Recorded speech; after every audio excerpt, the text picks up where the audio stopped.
नमस्कार, मैं विकास and you're watching मन संदेश न्यूज़। आज सुबह से आपको हम लाइव दिखाते आ रहे हैं कि किस तरह से हज़ारों की संख्या में किसान करनाल पहुंचे थे। उनको रोकने के लिए भारी पुलिस बल डिप्लॉय किया गया है, फोर्स डिप्लॉय की गई, बैरिकेडिंग की गई, ट्रोले खड़े कर दिए गए करनाल की सभी एंट्री पर। उसके बाद जब फिर एक मैसेज आता है बड़े नेताओं के पास करनाल प्रशासन के द्वारा कि आप आइए, आपसे हम बातचीत करेंगे, तो उसके बाद 11 सदस्यीय एक कमेटी किसानों की जाती है। बड़े नेता पहुंचते हैं, करनाल के जो अधिकारी हैं, जो प्रशासन, उनसे बातचीत करते हैं और अपनी मांगें रखते हैं, लेकिन उनकी मांगों को जो है नामंजूर कर दिया जाता है। उसके बाद जब सभी किसान नेता वापस पहुंचते हैं और जब जनता से बातचीत करते हैं तो जनता बोलती है कि नहीं, हम देश के कोने कोने से आए हैं और हम मन बना के आए हैं कि हम अपनी मांगें मनवा करेंगे या फिर हम घेराव करेंगे सचिवालय का। उसके बाद सचिवालय का घेराव करने के लिए सभी किसान निकल पड़ते हैं, पैदल निकल पड़ते हैं। कई किलोमीटर, लगभग 5 से 7 किलोमीटर पैदल चलकर सचिवालय पहुंचते हैं। रास्ते में काफ़ी मुसीबतों का सामना करना पड़ता है। पुलिस ने बैरिकेडिंग कर रखी होती है, बैरिकेडिंग तोड़ते हैं। उसके बाद पुलिस उनके ऊपर वाटर कैनन से पानी की बौछारें करती हैं, बल प्रयोग भी करती हैं, उनको डराती भी है, धमकाती भी है, लेकिन किसान नहीं मानते। उसके बाद जब किसान के जो बड़े नेता हैं, जो संयुक्त किसान मोर्चे के बड़े नेता हैं, वो अपनी गिरफ्तारी देने की बात करते हैं और गिरफ्तारी देते भी हैं, लेकिन जो युवा किसान हैं वो बोलते हैं कि नहीं, हम यहाँ पर अपनी मांगें मनवाने के लिए आए हैं। कब तक हम शांतिप्रिय ढंग से अपनी मांगों को रखते रहेंगे और ये हमारी मांगों को नामंजूर करते रहेंगे, हमारे ऊपर लाठीचार्ज करते रहेंगे। उसके बाद आप देख सकते हैं तस्वीरों में किस तरह से सुबह से रात हो चुकी है। रात को सचिवालय के घेराव कर दिया किसानों ने और यहीं पर धरने पर बैठ चुके हैं और अपना लंगर यहीं पर शुरू कर दिया है। डेरा कार सेवा गुरुद्वारा की तरफ से सभी को लंगर सेवा यहाँ पर मुहैया कराई गई है। सभी किसानों को यहाँ पर सेवा की जा रही है। आपसे पहले वीडियो को शेयर करते रहें, बने रहे मन संदेश न्यूज़ के साथ। Thank you for joining. तो आज सुबह से देख सकते हैं संघर्ष जारी था और किसान जो है भूखे थे सुबह से। आप देख सकते हैं सचिवालय के सामने, सचिवालय घेराव के सचिवालय के सामने जो है धरने पर बैठ के यहीं पर लंगर सेवा जो है शुरू कर दी है। आपसे पहले वीडियो को शेयर भी करते रहे। तो डेरा कार सेवा गुरुद्वारा ने यहाँ पर लंगर सेवा दी है और जो यहाँ के सेवादार हैं डेरा कार सेवा के, उनसे भी जाना चाहेंगे क्या कुछ कहना चाहेंगे। आज वो देख सकते हैं सुबह से किसान भूखे थे, संघर्ष कर रहे थे प्रशासन के साथ और उनके लिए यहाँ पर लंगर सेवा शुरू कर दी। कैसा महसूस हो रहा है सेवा करके? बहुत ਵਧੀਆ ਮਹਿਸੂਸ ਹੋ ਰਿਹਾ ਜੀ। ਸਾਨੂੰ ਲੱਗ ਰਿਹਾ ਜੀ ਅਸੀਂ ਆਪਣੇ ਭਰਾਵਾਂ ਦੀ ਸੇਵਾ ਕਰ ਰਹੇ ਹਾਂ। ਫੇਰ ਤੋਂ ਜਿਹੜੇ ਭੁੱਖੇ ਸੀਗੇ ਉਹਨਾਂ ਨੂੰ ਡੇਰਾ ਬਾਬਾ ਕਾਰ ਸੇਵਾ ਵੱਲੋਂ ਤੇ ਨਿਰਮਲ ਕੁਟੀਆ ਵੱਲੋਂ ਲੰਗਰ, ਨਾਲੇ ਤਰਾਵੜੀ ਵੱਲੋਂ ਵੀ ਲੰਗਰ ਆਇਆ ਗੁਰਦੁਆਰੇ ਵੱਲੋਂ, ਤੇ ਸਾਰੀਆਂ ਸੰਸਥਾਵਾਂ ਇਹਨਾਂ ਨੂੰ ਆਪਣੇ ਭਰਾਵਾਂ ਨੂੰ ਲੰਗਰ ਛਕਾ ਰਹੇ ਨੇ ਤੇ ਸਾਨੂੰ ਬੜਾ ਅੱਛਾ ਲੱਗ ਰਿਹਾ ਜੀ ਇਹਨਾਂ ਨੂੰ ਲੰਗਰ ਛਕਾਉਂਦੇ ਹੋਏ। ਤੇ ਵਾਹਿਗੁਰੂ ਕਿਰਪਾ ਕਰੇ ਇਹਨਾਂ ਦੀ ਜਿੱਤ ਹੋਏ। ਕੀ ਨਾਮ ਹੈ ਭਾਜੀ ਆਪਣਾ? ਜਗਮੋਹਨ ਸਿੰਘ जी। धन्यवाद जी। धन्यवाद बात करने। करनाल की जगमोहन सिंह जी थे। तो देख रहे थे जगमोहन सिंह जी थे डेरा कार सेवा से। लगातार जो डेरा कार सेवा है गुरुद्वारा करनाल का, लगातार सेवा करता हुआ नज़र आ रहा है किसानों की।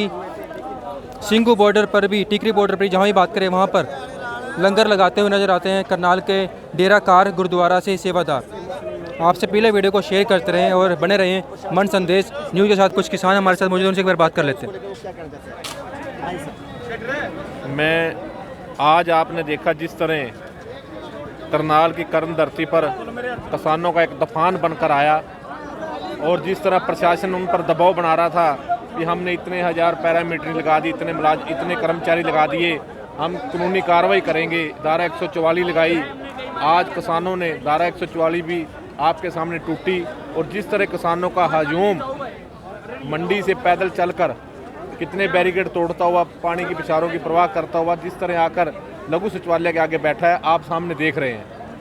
मैं इस बात आपको बताना चाहता हूँ, उन पर सख्त से सख्त कार्रवाई होनी चाहिए। अपने डेमोक्रेसी में अपना हक मांगने का हर इंसान को राइट होता है, अपनी बात रखने का राइट होता है।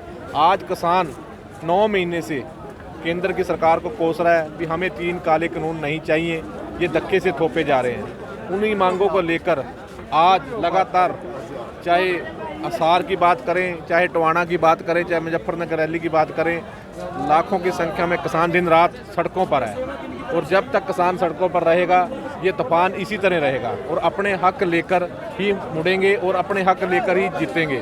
और इस बात का मैं विश्वास दिलाता हूँ, किसान जीतेगा जीतेगा जीतेगा और मोदी हारेगा हारेगा हारेगा, ये निश्चित है। और इसी तरह आप देख रहे हो रात के समय में भी किसान किस तरह अपनी मांगों के प्रति और प्रशासन को कोस रहे हैं कि हमारी मांग है उसको पूरा किया जाए। सर बात करें धारा 144 की, 100 धारा जो 44 लगाते हैं सिर्फ किसानों के लिए लगाई जाती है क्योंकि सारा शहर खुले में घूम रहा है। जब धारा 144 लगती है तो परिंदा भी पर नहीं मार सकता, सिर्फ किसानों के लिए। जब क्रांति आती है, जब जुनून पैदा होता है वहाँ ना धारा 144 रहती है, ना कोई बात रहती है। आज किसानों के हक की लड़ाई की बात है। वो ही किसान है जो पूरे हिंदुस्तान का पेट भरने का काम करते हैं, अनाज पैदा करके दिन रात मेहनत करके पूरे देश को भूखे पेट भरने का काम करते हैं। आज उस किसान को मारने का काम बीजेपी सरकार और केंद्र की सरकार कर रही है।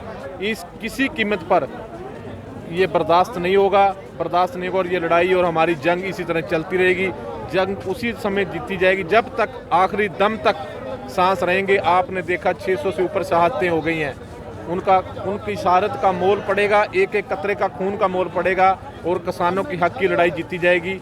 जब भी आपने देखा होगा कभी भी क्रांति आती है तो क्रांति इसी तरह आती है जब लोग अपने घरों से निकल पड़ते हैं और सड़कों पर आ जाते हैं। सरकार छोड़ो, बड़े बड़े लोगों को सिर झुकाना पड़ता है और तो जनता के दरबार से ऊपर बड़ी कोई चीज़ नहीं है और किसानों से ऊपर कोई बड़ी चीज़ नहीं। आज 36 बरादरी का भाईचारा, किसान मजदूर एकता जिंदाबाद और इकट्ठे होकर अपने संघर्ष को जारी रखा है। चाहे करनाल के प्रशासन की बात है, जब तक ये धरना जारी रहेगा, जब तक सभी साथी हमारे इस संघर्ष में लगे रहेंगे, जब तक अपनी मांगों को मनवा नहीं लेते। कहाँ से आए और क्या नाम सर? मेरा नाम Harpreet Singh Cheema, state spokesperson, Haryana Nambardar Association Kurukshetra.